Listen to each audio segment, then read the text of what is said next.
This is episode number 169 of the Middle Country Public Library podcast. Hello and welcome. I'm Sal DiVincenzo, joined, as usual, by my fabulous colleagues, Sara Fate. Hi. Nicole Rambo. Hello. How's everyone doing this week? Good. We are marching forward through May. I can't believe it. It's just crazy. It's very crazy. No. But we have an interesting show for you this week. I just want to remind our listeners that if you subscribe to our Podbean page, get a free account there, you'll be able to communicate with us through the chat feature. So we'd like that if you do that. That'd be very nice too. What's like a bean? Why is it a bean? Because we have Podbean and we have Bean Stack.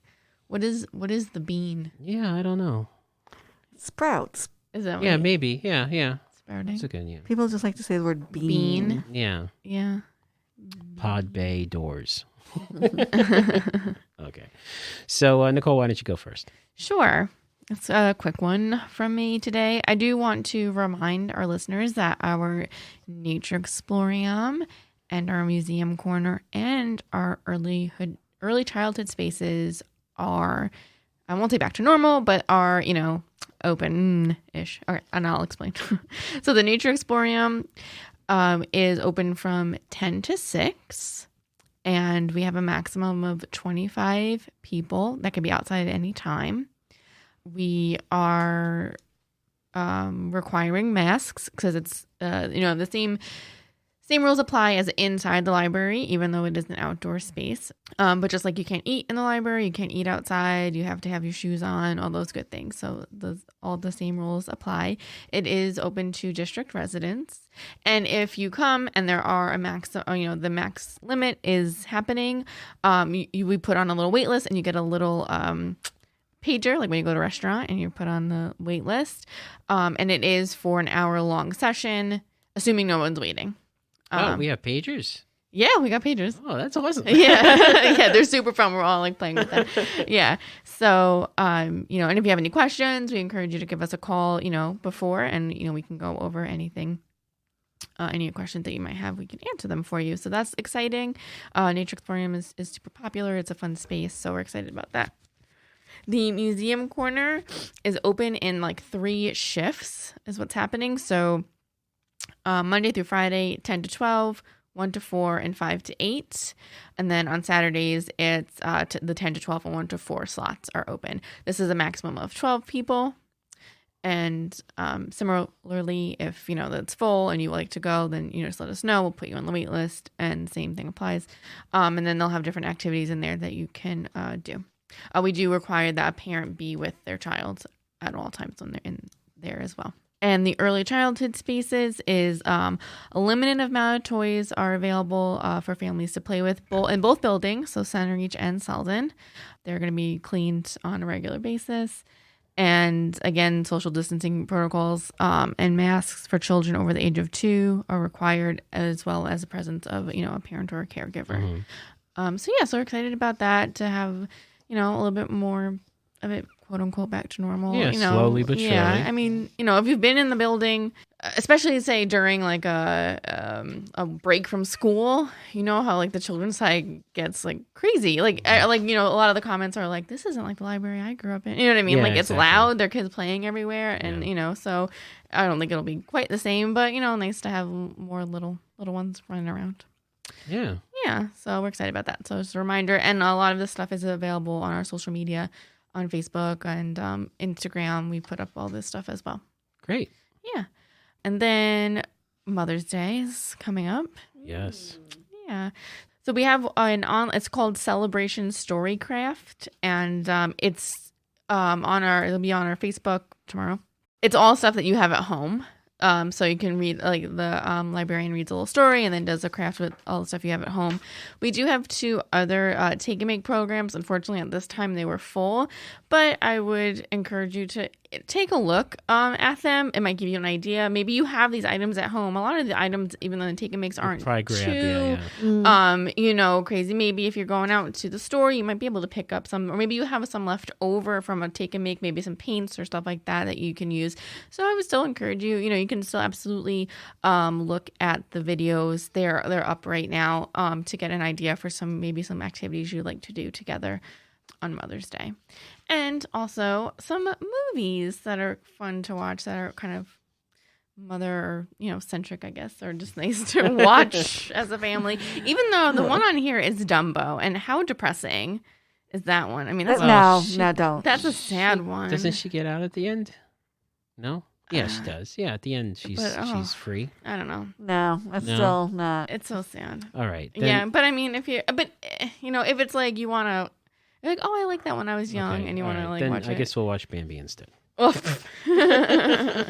Dumbo's one. Freaky Friday. That's a fun one. Which one, though? The original or the new one? No, you can either one. Probably either one. Yeah. The original was cool, yeah. What else we got? Aquila and the Bee. That's a good one. Brave. Mm-hmm. Oh, that's yes. Yeah. This Mars Needs Mom. It sounded cute. Milo gets tired of his mom nagging him to do his homework, clean his room, and eat his vegetables. The Martians kidnap her and take her back to their home planet. This touching adventure is all about Milo's mission to get mom back. Oh, that sounded cute. Yeah. Something to watch together. Troop Beverly Hills. That was just a fun movie. Wow. Yeah. Oh, that's old. Yeah. Now and Then. I loved that movie when I was little. This is for ages 12 and up. So this is like if you have like a teen, like a young teen and stuff like that. But I watched that movie. Actually, it's a funny story. My mom hated it. Every time I put it on, she's like, "Get this off. This is a stupid movie." I'm like, I love it. So I don't know. It depends. So share it with your mother. I was gonna put it on to annoy her. I'm like, remember this movie? She's like, The Incredibles. Oh yeah. Moana. The Sound of Music. Mrs. Doubtfire. That's a fun one. Yeah, that's true. Soul Food and The Joy Luck Club.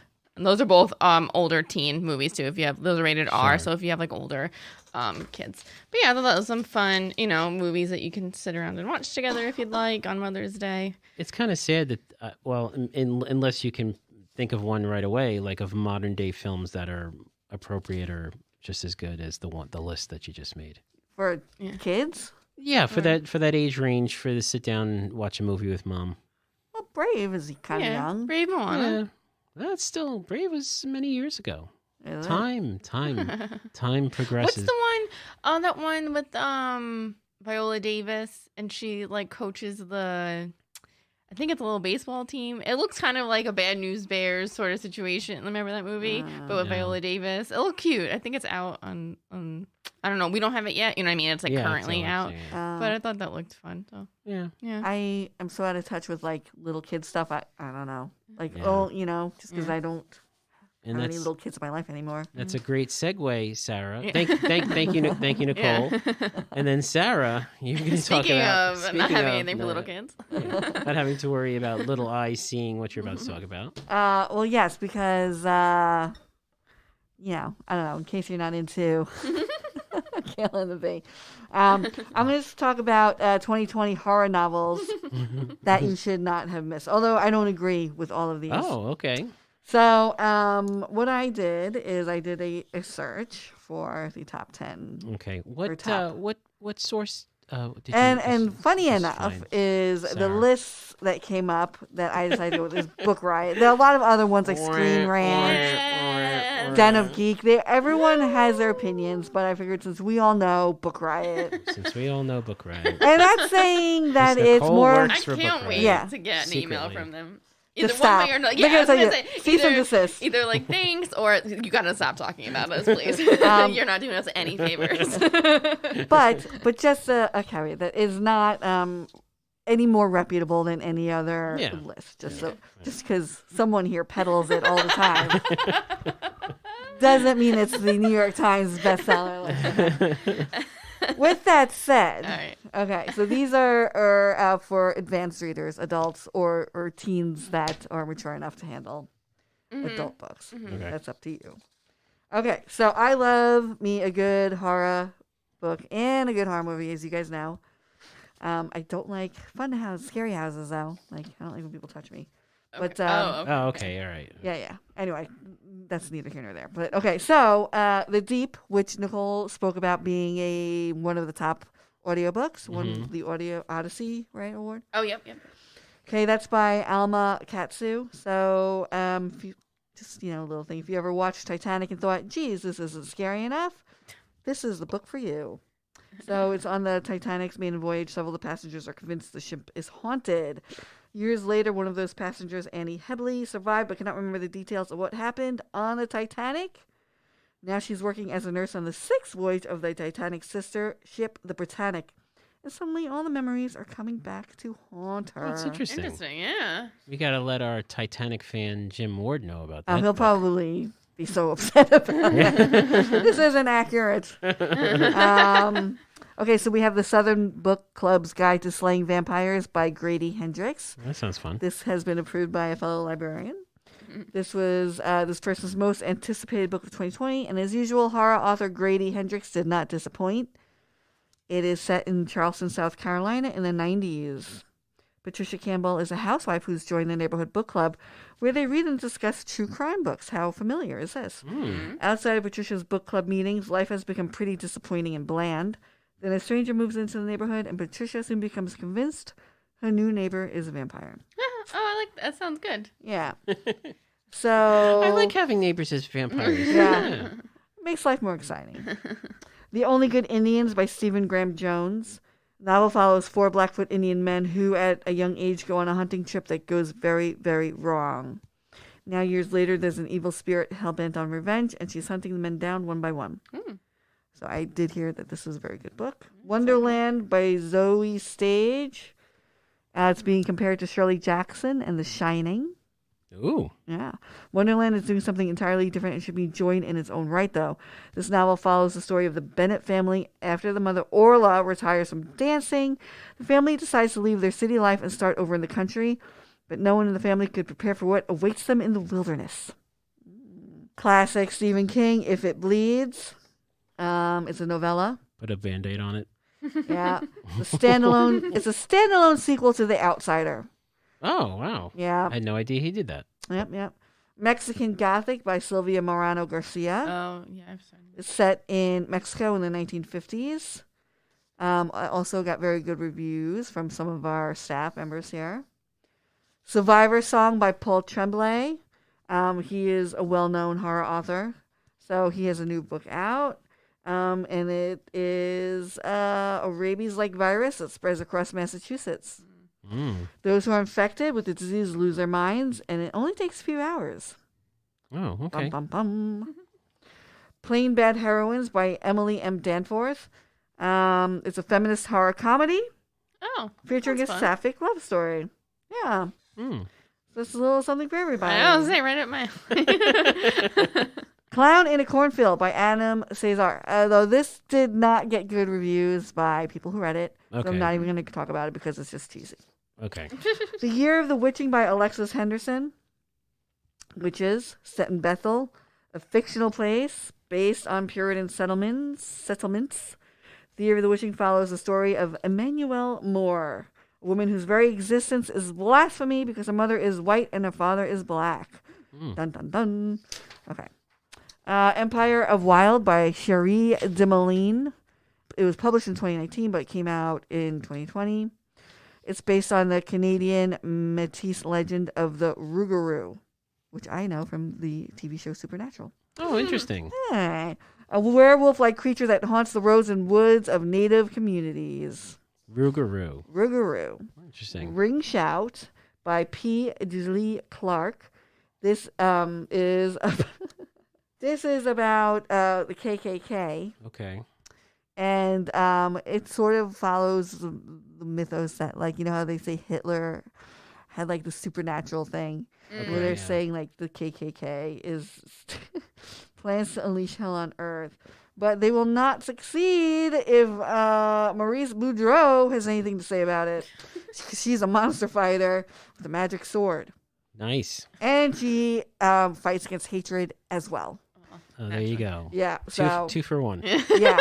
So that's monsters and hatred. And the KKK, yeah. And the KKK. Well, the that's Hollow like Places by T. Kingfisher. This is supposed to be a very good Sahara sci-fi novel. Alternate universes. The hole in the wall in an uncle's house. Dun dun dun. What happens? Burn Our Bodies Down by Rory Power. This is a trilogy. Okay. She did Wilder Girls, which which is in YA. Okay. So I would suggest starting with Wilder Girls, and it's about sort of I don't know how to explain it. also about a virus. But there is a lot more to it. So I would suggest that. Vampires Never Get Old. It's an anthology, features vampires. Horrid by Katrina Leno. After the death of her father, Jane North Robinson moves with her mother to an old house. All these old houses, and they're always in Maine, where her mother grew up. Their new creepy place. Their new home is very different from sunny California that they left behind. The old manor hides secrets of a haunting family past. Dun, dun, dun. Do you think people who live in Maine are upset that the state is portrayed like that? That's why no one moves. It's like, we just want people to come and eat some lobster. No, they probably don't want people to come. Maybe that's why. Yeah. So, I went to Maine, actually. It's very nice. Oh, no, I didn't. I lied. I went to Vermont. Ooh, that was rude. Kind of. This is right next to each other, right? It's Maine adjacent. New Hampshire is in between. Yeah, no, Maine is like way up. Yeah. It's Vermont, New Hampshire, and Maine in that order, west to east. Yeah. Oh. Yeah. Wow. Yeah, Maine is... Geography was not my thing. It's not. It's like North Massachusetts. Yeah. I was wondering why everybody was upset when I was in New Hampshire saying Maine is so weird. So there you go. If you wanted to get a good horror movie from last year that you might have missed. Yeah. I don't know why. I like the vampire sounding ones. I don't like the virus ones. Are you a zombie Zombies scare me, but I don't like reading it. Well, I've read about them. Yeah. No, I don't. They scare me. Like it's one of those genres that I'm like, ugh, but more visually, like zombie movies. Get me more. Yeah. That World War Z movie got me. I wasn't expecting. Yeah. Like I can't watch Shaun of the Dead, and that's a funny movie. I was gonna say what? Yeah, that's a funny movie. Which is the one? Spoiler alert. So skip ahead or whatever. Okay, which is the one where like it might be World War Z. The doctor dies immediately. Like they're like on a truck or something, and then they go to get off, and the doctor guy like immediately dies.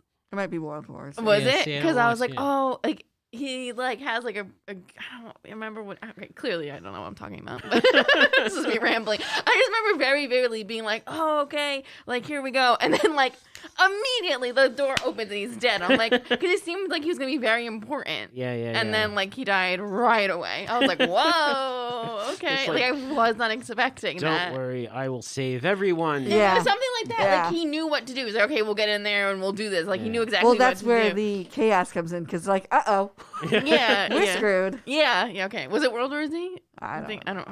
They're all well, the same. if you know, let us know. And also, that's not much of a spoiler alert. Well, it is if you didn't know that the doctor died. But he dies right away, so it's not really a spoiler. That's like a open scene, right? Well, in the middle. Yeah. Oh, okay. All right. Sorry, guys. All I remember was I wasn't expecting it. And the very end scene. In the beginning, middle, or end. I don't know. Yeah, there's a post-credit scene. Yeah, the post-credit scene where you think everything is going to be okay, but no. Sorry. Well, thank you, Sarah. You're welcome.